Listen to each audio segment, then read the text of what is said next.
सुप्रभात।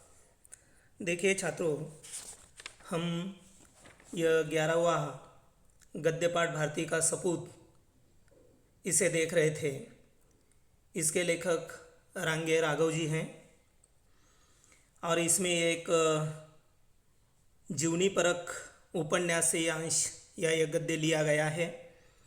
इसमें भारतेंदु हरिश्चंद्र जो है उनके व्यक्तित्व के कई पहलू जो है बड़ी रोचक ढंग से यहाँ रांगे राघव जी ने बताए हैं। भारतेंदु हरिश्चंद्र जो है उसे हिंदी के पिता कहा जाता है। इतना ही नहीं तो महाकवि रत्नाकर जी ने उन्हें भारती का सपूत कह दिया है। यह भारतेंदु हरिश्चंद्र जो है 5 वर्ष की उम्र में ही उन्होंने कविता लिखना शुरू कर दिया था। 13 वर्ष की अवस्था में या 13 वर्ष की आयु में उनकी शादी शिवालय के रईस लाला गुलाब राय की पुत्री मन्नो देवी के साथ हुआ था। 17 वर्ष की उम्र में उन्होंने नौजवानों का एक संघ बनाया था और इतना ही नहीं, दूसरे ही बरस उन्होंने एक वाद विवाद सभा यानी डिबेटिंग क्लब की स्थापना भी उन्होंने की थी। 18 वर्ष की उम्र में उन्होंने काशी नरेश की सभा, बनारस इंस्टीट्यूट और ब्रह्मामृत वार्षिक सभा के प्रधान सहायक का पद भी उन्होंने संभाला था। इतना ही नहीं, इसके साथ साथ उन्होंने कविवचन सुधा नामक पत्र भी निकालना उन्होंने आरंभ कर दिया था और उन्हीं दिनों उन्होंने एक होम्योपैथिक चिकित्सालय भी उन्होंने खोला था जिसमें सभी लोगों को मुफ्त दवा बांटने का काम वे करते थे। ऐसे भारतेंदु हरिश्चंद्र जो है वे बड़े फक्कड़ यानी निश्चिंत आदमी थे, निडर आदमी थे और उनके पिता जो है वे कविता करते थे। पिताजी की कविता करने की जो आदत है इसका असर उन पर भी पड़ा था और ऐसे एक दिन उनके पिता कुछ लिख रहे थे, बहुत सा लिख रहे थे। उनके पिताजी बलराम कथामृत लिख रहे थे और यह भारतेंदु हरिश्चंद्र उनके पास बैठे थे और बड़ी गौर से देख रहे थे और अचानक उन्होंने कहा, बाबूजी। तब पिता जो है अपने बेटे की आवाज़ सुनकर वे चौंक उठे। यहाँ तक हम लोगों ने देख लिया था, उसके आगे देखिए। बाबूजी, मैं कविता बनाऊं? पिता ने आश्चर्य से देखा और कहा, तुम्हें अवश्य ऐसा करना चाहिए। अब यह भारतेंदु हरिश्चंद्र जो है उन्होंने अपने पिता से बीच में ही कहा था, अचानक उन्होंने कहा था कि बाबूजी। तब पिताजी बड़े चौंक उठे थे, आश्चर्यचकित हुए थे और फिर पिताजी ने पूछा, क्या बात है? तब उन्होंने कहा कि बाबूजी, मैं कविता बनाऊंगा, तो क्या मैं कविता बनाऊं? पिताजी को आश्चर्य हो जाता है। आश्चर्य से उनकी ओर देखा और उन्होंने कहा कि तुम्हें अवश्य ऐसा काम करना चाहिए, अवश्य कविता लिखना चाहिए, कविता बनवानी चाहिए। उसके बाद देखिए, हरिश्चंद्र की बाँछें खिल गई, वह उठ खड़ा हुआ और कुछ गाने लगा। यहाँ पर एक मुहावरा है, वह मुहावरा जो है वह मुहावरा लिख लीजिए। यहाँ पर हम देख रहे थे बाँछें खिलना। बाँछें खिलना का अर्थ होता है बहुत प्रसन्न होना। बाँछें खिलना, बहुत प्रसन्न होना।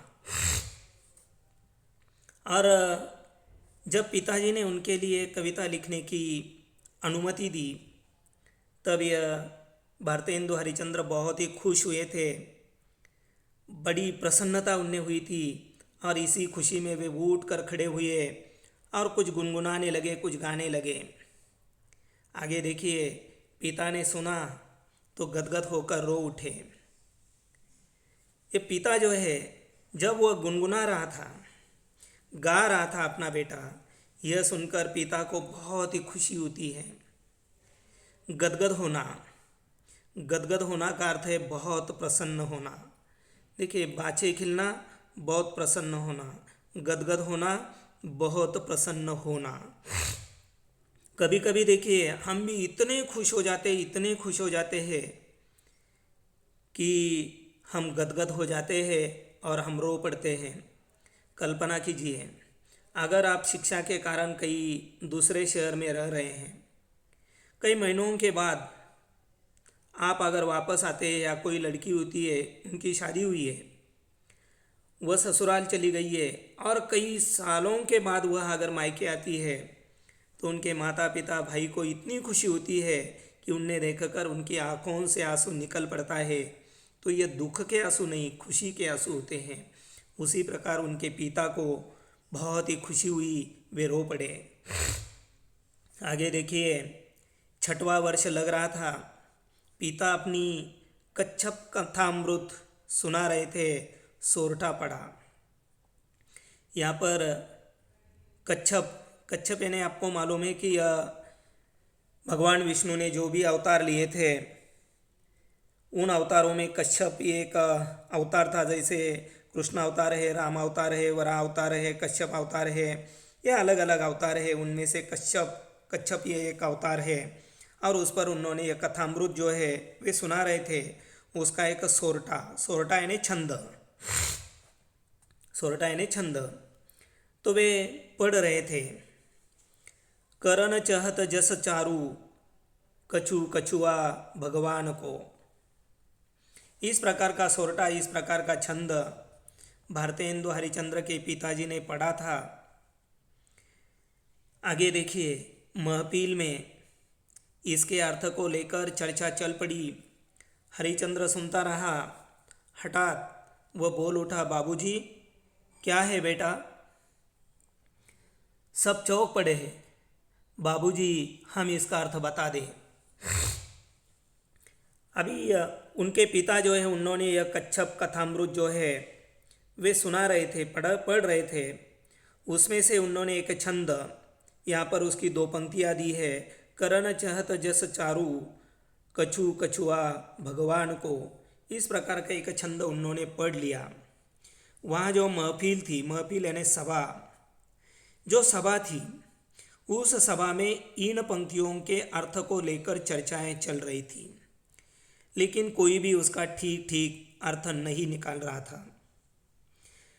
यह हरिचंद्र जो है, यह सभी लोगों की चर्चा सुन रहा था। हठात का अर्थ मैंने लिख दिया है, हठात यानी अचानक। वह बीच में ही अचानक बोल उठा, बाबूजी। तब ये पिता जो है, पिता कहते हैं, क्या है बेटा? तब सब लोग चौंक पड़े, पूरी महफिल चौंक पड़ी। और तब भारतेंदु हरिचंद्र ने अपने पिता से कहा, आपने अभी अभी जो सोरठा पढ़ा है, जो छंद पढ़ा है, क्या मैं उसका अर्थ बता दूं? बताओ बेटा।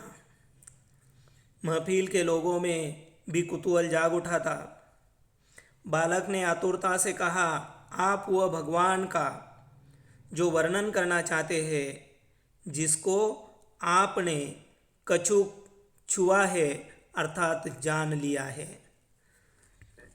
अब यहाँ पर जब उन्होंने अपने पिता से पूछा, क्या मैं इसका अर्थ बताऊं? सभी महफिल के लोग चौंक उठे। सभी लोगों में एक कुतूहल पैदा हो गया कि ये छोटा सा, इतने बड़े लोग यहाँ पर बैठे हैं, ज्ञानी लोग यहाँ पर बैठे हैं, लेकिन कोई भी उसका अर्थ नहीं निकाल रहा है। और ये छोटा बच्चा बता रहा है कि क्या मैं उसका अर्थ बताऊं? तो उनका वह अर्थ वह क्या बता देता है, यह जानने के लिए सबके मन में कुतूहल पैदा हुआ था। बालक यानी भारतेंदु हरिचंद्र ने बड़ी आतुरता से कहा कि देखिए पिताजी, आप वह भगवान यानी कच्छप भगवान का जो वर्णन करना चाहते हैं, जिसको आपने कछुक का अर्थ यहाँ पर है थोड़ा सा, बिल्कुल थोड़ा सा, जिस भगवान का आप वर्णन करना चाहते हैं, उसे आपने बिल्कुल थोड़ा सा छुआ है, थोड़ा स्पर्श किया है, अर्थात उस भगवान को आपने थोड़ा सा जान लिया है, समझ लिया है। तो देखिए आगे क्या है, देखिए, वाह वाह का कोलाहल हो उठा, धन्य हो की आवाज़ें उठने लगी। और इस प्रकार उनका यह अर्थ बताने के पश्चात सभी लोग उनकी वाहवाही करने लगे। वाहवाही का शोर उठा, सभी कहने लगे धन्य हो धन्य हो, इस प्रकार की आवाज़ उठने लगी। और यहाँ पर का एक पार्ट जो है वह समाप्त होता है। अभी दूसरा पार्ट, अध्यापक रत्नहास ने एक सांस ली और पढ़ना छोड़कर कहा, या भारतेंदु हरिचंद्र की जीवनी लिखने वाले विस्तार से भारतेंदु की पत्नी के चिंतन को व्यक्त किया है। आज्ञा हो तो पढ़ना शुरू करूं। और यह अध्यापक रत्नहास जो है, उन्होंने एक लंबी सांस ली और उन्होंने पढ़ना छोड़ दिया। और सभी महफिल में बैठे लोगों से उन्होंने कहा, या भारतेंदु हरिचंद्र की जीवनी लिखने वाले ने विस्तार से भारतेंदु की पत्नी, यानी भारतेंदु हरिचंद्र की जो पत्नी है, आपने देख लिया है कि उन्होंने 13 साल की उम्र में उन्होंने शादी की थी। वह भी शिवालय के रईस लाला गुलाब राय की पुत्री मन्नो देवी के साथ उनका विवाह हुआ था। तो उनकी पत्नी के चिंतन को व्यक्त किया है। अगर आपकी आज्ञा हो तो क्या मैं उसे पढ़ूं? अवश्य, अनुराधा ने कहा। वहाँ पर उपस्थित अनुराधा जो है, उन्होंने कहा कि अवश्य आप उसे पढ़िए, अच्छी बात है। कहकर उन्होंने मन्नो बीबी का चिंतन पढ़ना शुरू किया। मैं उनकी पत्नी हूँ, मैं उनके बारे में कितनी जानती हूँ यह मैं बार बार सोचने का प्रयत्न करती हूँ, किंतु मुझे लगता है कि मेरा पति उतना ही नहीं था जितना वह दिखाई देता था। व्यक्ति के रूप में यदि अपने तारतम्य से दूसरों का तादात्म्य नहीं कर पाते तो वे अपने आप को सुखी कर पाते हैं, न दूसरों को ही। उन्होंने हरिचंद्र घर पर ही अंग्रेजी और हिंदी की पाठशाला खोली थी। मैंने पूछा था, क्यों, आपको इसी ज़रूरत ही क्या थी? अब यह रत्नाकर जी जो है, उन्होंने सबसे पूछा था क्या उनकी पत्नी की चिंतन को व्यक्त करूं? तो अनुराधा ने कहा था कि अवश्य, अच्छा बताइए। और फिर उन्होंने बताना आरंभ कर दिया कि यह मन्नो बीबी जो है या मन्नो देवी जो है का चिंतन पढ़ना उन्होंने शुरू किया। ये मन्नो देवी क्या कहती है? देखिए, मन्नो देवी का चिंतन इस प्रकार का है। वह कहती है कि मैं भारतेंदु हरिचंद्र की पत्नी हूँ। मैं उनके बारे में, यानी अपने पति के बारे में कितना जानती हूँ यह मैं बार बार सोचने का प्रयत्न करती हूँ। उसे ही समझ नहीं आ रहा है कि मैं अपने पति को कितना समझ रही हूँ, कितना जान रही हूँ। क्योंकि ये जानने के पश्चात मुझे ऐसा लगता है कि मेरा पति उतना ही नहीं है जितना वह हमें आँखों से दिखाई देता है। व्यक्ति के रूप में यदि तारतम्य हम भी देखिए, कई बार ये शब्द आपने सुना होगा, मराठी में सुना होगा। मराठी में कहा जाता है, त्याला बोलायचं काही तारतम्य नाही। यानी जिस विषय पर बात हो रही है उस विषय से उसका कोई ताल्लुक नहीं होता है। परस्पर मेल, तादात्म्य का अर्थ होता है एक रूपता। तादात्म्य एक रूपता, तारतम्य परस्पर मेल। इस प्रकार दो ही शब्द कठिन है। अब यहाँ यह मन्नो देवी बता रही है अपने पति के बारे में, भारतेंदु हरिचंद्र के बारे में, कि व्यक्ति के रूप में यदि परस्पर मेल से ही दूसरों का या दूसरों से एक रूपता नहीं कर पाते तो वे अपने आप को सुखी कर पाते हैं, न दूसरों को ही। उन्होंने यानी हरिचंद्र ने घर पर ही अंग्रेजी और हिंदी की पाठशाला खोली थी। देखिए, ये भारतेंदु हरिचंद्र जो है, उन्होंने अपने घर पर ही अंग्रेजी और हिंदी की पाठशाला शुरू कर दी थी। मन्नो देवी ने उनसे पूछा, क्यों, आपको इसकी क्या ज़रूरत है? इस पाठशाला की आपको क्या ज़रूरत है? उन्होंने कहा था, मन्नो बीबी, फिर कुछ सोचने लगे थे, आप रुक क्यों गए? अब देखिए, जब उन्होंने कहा था, या मन्नो बीबी ने उनसे पूछा था कि आपको ये अंग्रेजी और हिंदी पाठशाला की ज़रूरत ही क्या है, तब उन्होंने कहा था कि देखिए मन्नो बीबी, इतना ही कहा और फिर कुछ सोचने लगे, सोचने में मग्न हो गए और एकाएक रुक गए। फिर आगे मन्नो देवी कहती है कि मैं नहीं जानता, सॉरी, यह हरिचंद्र कहते हैं कि मैं नहीं जानता तुम समझ सकोगी या नहीं। उन्होंने कहा, जब उन्होंने सवाल किया था कि इसकी यानी हिंदी और अंग्रेजी की पाठशाला की आपको ज़रूरत क्या है, और बीच में ही वे रुक गए थे, सोचने लगे थे और फिर उन्होंने कहा कि मैं नहीं जानता कि तुम मुझे कितना समझ पाओगी। तब यह मन्नो देवी कहती है, क्यों? क्योंकि हम लोगों के पास धन है और देश भूखा है, गरीब है।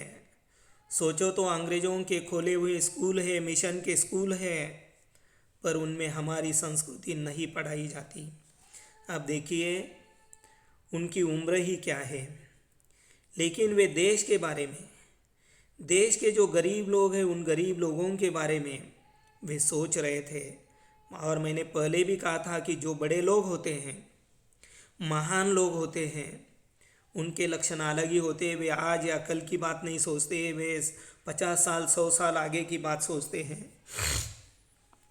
और तब जब पत्नी ने पूछा था कि ये हिंदी और अंग्रेजी पाठशाला यहाँ पर खोलने की ज़रूरत ही क्या थी, तब उन्होंने कहा कि देखिए, आप कितना समझ पाओगी मैं नहीं जानता। और फिर उन्होंने कहा था, पत्नी ने पूछा, क्यों नहीं समझ पाओगी? तब उन्होंने कहा, क्योंकि हम लोगों के पास धन है। ये भारतेंदु हरिचंद्र ये गरीब घर का, सामान्य घर का आदमी नहीं था, वह अमीर घर का लड़का था, अमीर घर की व्यक्ति थी, और इसलिए उन्होंने कहा कि हमारे पास धन है। दूसरी तरफ हमारा देश भूखा है, हमारे देश में कई लोग गरीब हैं। वैसे देखा तो अंग्रेज़ों ने स्कूल खोले हैं, मिशन के स्कूल है, लेकिन ऐसे स्कूलों में हमारी भारतीय संस्कृति जो है उसे नहीं पढ़ाया जाता। तो फिर देखिए, तो क्या आप अंग्रेजी नहीं पढ़ाएंगे यहाँ? फिर पत्नी ने प्रति सवाल किया, तो क्या आपने जो स्कूल खोले हैं उसमें क्या आप अंग्रेजी नहीं पढ़ाएंगे? इस पर यह भारतेंदु हरिचंद्र क्या जवाब देते हैं, देखिए। वह कहते हैं, पढ़ाऊँगा मन्नो बीबी, पर इस मदरसे में एक भाषा को ही पढ़ाया जाएगा। मुझे भारतीय संस्कृति चाहिए ताकि अंग्रेजी पढ़कर लोग जान सके कि अंग्रेज किन खूबियों की वजह से हुकूमत करते हैं, न कि काले साहब बनकर दोगलों की तरह अपनों से ही नफरत करने में घमंड कर सके। ठीक है, यहाँ तक हम देख लेंगे। यहाँ पर मदरसा यानी पाठशाला, बाद में हुकूमत का अर्थ है शासन, और दोगलापन का अर्थ होता है कथनी और करनी में अंतर होना। कथनी और करनी में अंतर होना यानी मुँह में राम बगल में छुरी जैसा व्यवहार। दोगलापन, बहुत ऐसे लोग होते हैं, बोलते एक हैं और करते कुछ और हैं। तो यहाँ जब उन्होंने कहा कि देखिए, अंग्रेज़ों के स्कूल है, मिशन के स्कूल है, लेकिन उसमें हमारी भारतीय संस्कृति नहीं पढ़ाई जाती, तो मन्नो बीबी ने दूसरा सवाल किया, तो क्या आप यहाँ पर अंग्रेजी नहीं पढ़ाएंगे? उन्होंने कहा कि देखिए, मैं अंग्रेजी पढ़ाऊँगा, पर इस मदरसे में एक भाषा को ही पढ़ाया जाएगा। मुझे भारतीय संस्कृति चाहिए ताकि अंग्रेजी पढ़कर, क्योंकि अंग्रेजी को पढ़ाया जाएगा, अगर लोगों को अंग्रेजी समझ में नहीं आएगी तो यह अंग्रेज किस प्रकार खूबी से वे हुकूमत करते हैं, किस प्रकार उनका यह दोगलापन है, यह समझने के लिए हमें अंग्रेजी पढ़ना भी जरूरी है। फिर आगे देखिए, इस देश को बहुत बहुत पढ़े लिखे लोगों की ज़रूरत है। इसके लिए नए इंसानों की एक फसल खड़ी तैयार यानी खड़ी करनी होगी। और उन्होंने कहा कि देखिए अंग्रेज किस प्रकार अपनी खूबी से हुकूमत करते हैं, शासन करते हैं, और किस प्रकार उनका व्यवहार जो है वह दोगलापन वाला व्यवहार है। उनके मुंह में कुछ और होता है और वे और कुछ ही करते हैं। और किस प्रकार वे हमारी संस्कृति से, हमारे भारतीय लोगों के साथ नफरत करते हैं। नफरत करने में उसे घमंड आता है। इस बात को समझने के लिए लोगों का अंग्रेजी पढ़ना बहुत ज़रूरी है, और इसीलिए मैं अंग्रेजी पढ़ाऊँगा। फिर आगे वे बता रहे हैं कि इस देश को बहुत बहुत पढ़े लिखे लोगों की बहुत ज़रूरत है। इसके लिए एक नए इंसानों की एक फसल तैयार करनी होगी, एक फसल खड़ी करनी होगी, यानी पढ़े लिखे लोगों की, विद्वान लोगों की एक फौज, एक टीम तैयार करनी होगी।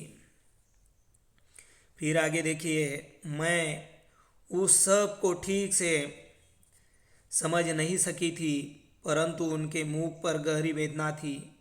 5 विद्यार्थी से बढ़ते बढ़ते जब 30 विद्यार्थी हो गए, तब देवर गोकुल चंद्र और वे बातें करने लगे। दोनों स्वयं ही उस मदरसे में पढ़ाते थे, और उन्होंने निश्चित करके एक अध्यापक को पढ़ाने के लिए वेतन देकर रख लिया। कुछ ही महीनों में विद्यार्थियों की संख्या इतनी बढ़ गई कि चौखंबा में स्कूल को बाबू वेनी प्रसाद के घर में ले जाया गया। आधे से ज़्यादा लड़के बिना फीस दिए पढ़ते थे।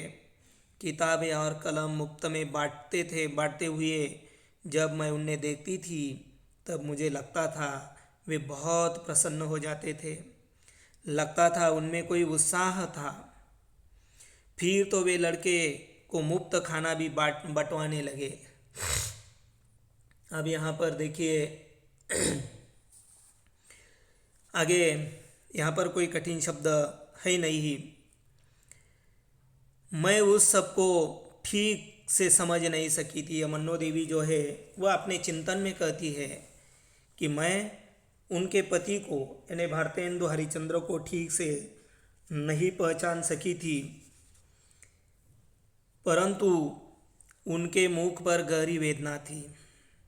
भारतेंदु हरिश्चंद्र जो है उनके मन में एक प्रकार की टीस थी, एक वेदना थी। किस बात की?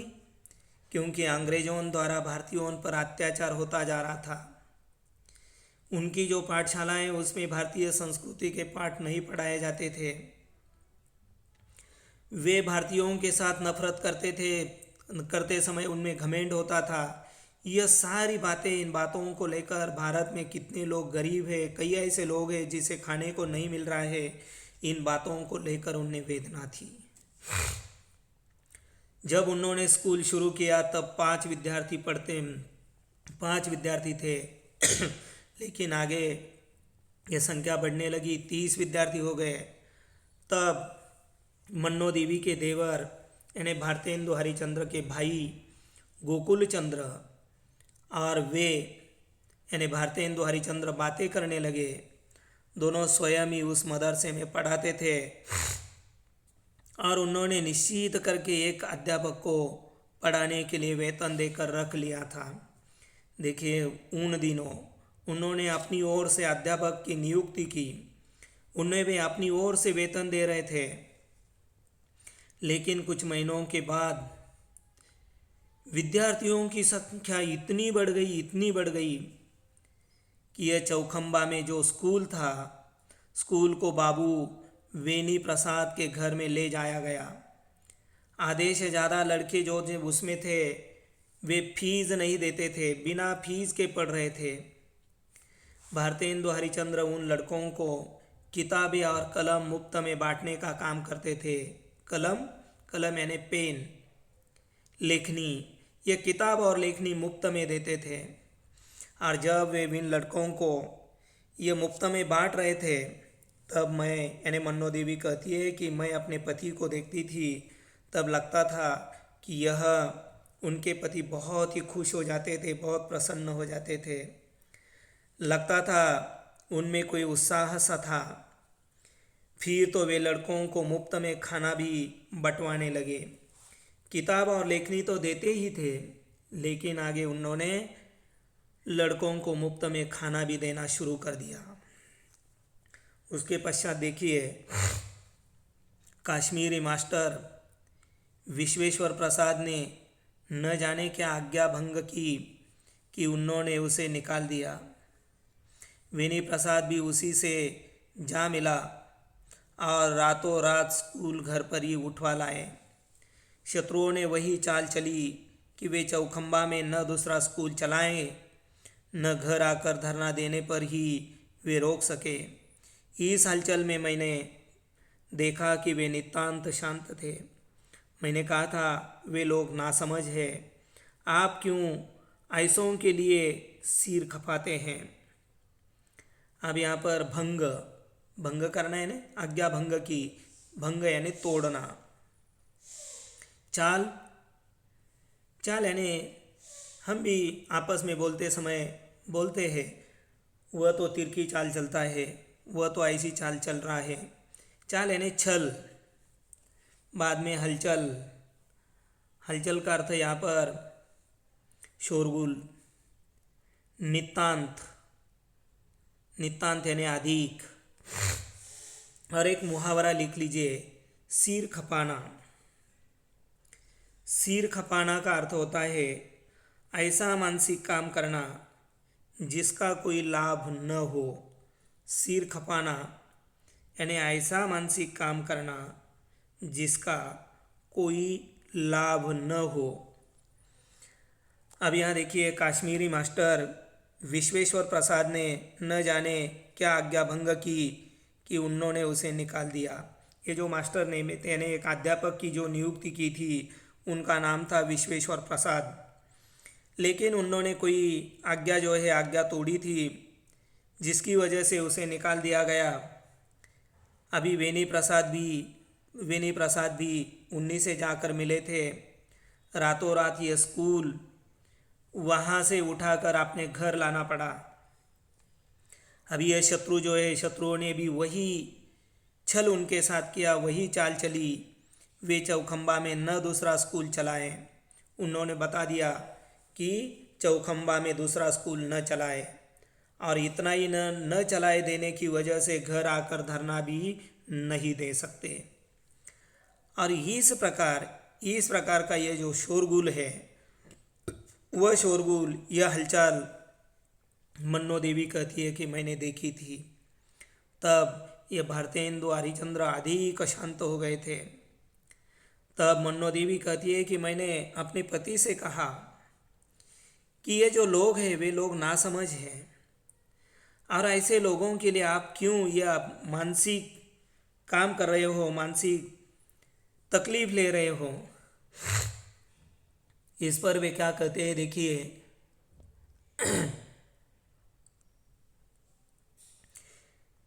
आप क्यों ऐसे लोगों के लिए सिर खपाते हैं। तो वे मुस्कुराए, कहा था, ना समझ नहीं है मन्नो बीबी, वे अशिक्षित हैं, वे अपने स्वार्थों के परे सोचना नहीं जानते। बीज जब धूल में मिल जाता है तभी वह वृक्ष बन जाता है। वे यह नहीं समझना चाहते। मुझे लगा था वह एक अहंकार था, परंतु किसका अहम था। जब यह मन्नो बीबी जो है या उनकी पत्नी ने उनसे कहा कि आप ऐसे लोगों के लिए, वे नासमझ लोग हैं, ऐसे लोगों के लिए आप क्यों सिर खपाने का काम कर रहे हो।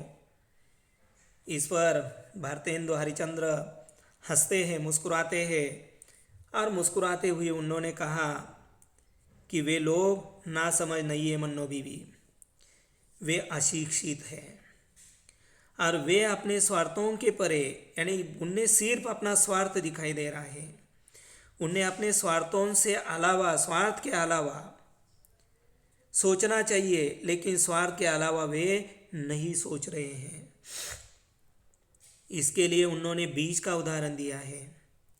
बीज जब तक, यानी बीज होता है, जब तक वह धूल में नहीं पड़ता तब तक वह बीज ही रहता है, लेकिन जब यही बीज धूल में मिल जाता है तब उसका एक बड़ा वृक्ष बन जाता है। और इस बात को वे लोग नहीं समझ रहे हैं। मुझे लगता था वह एक अहंकार था, परंतु यह अहंकार किसका था?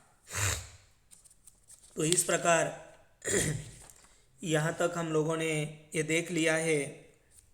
फिर एक पर्चा हम देखेंगे। मैंने कहा पुरखों ने कमा कर रख दिया है ना, तभी आपका हाथ इतना खुला है।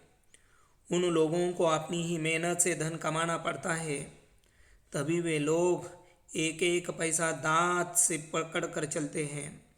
वे अक्लमंद है।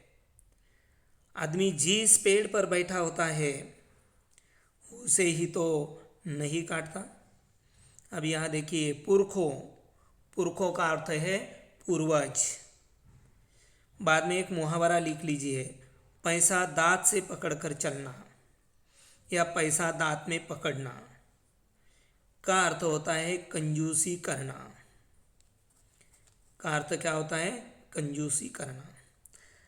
अब यह मन्नो देवी जो है, मन्नो देवी कहती है कि ये आपके जो पूर्वज हैं, आपके पूर्वजों ने कमा कर रखा है, इसलिए आपका हाथ इतना खुला है, इसीलिए आप इतना बांटते हैं। उन लोगों को अपनी मेहनत से धन कमाना पड़ता है, वे गरीब हैं।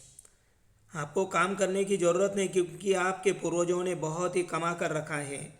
लेकिन वे बेचारे गरीब लोग जो है, उन्हें अपनी मेहनत से धन कमाना पड़ता है, तभी तो वे लोग इतनी कंजूसी करते हैं। वे अक्लमंद है। आदमी जिस पेड़ पर बैठा होता है उसे ही तो नहीं काटता, क्योंकि जो आदमी जिस पेड़ में बैठा है उस पेड़ को वह नहीं काटता है। इस प्रकार पत्नी ने उसे समझाया है। फिर आगे क्या बातचीत होती है उसे अगली तासिका में हम देखेंगे। तब तक के लिए हम रुकते हैं। आप सभी को धन्यवाद।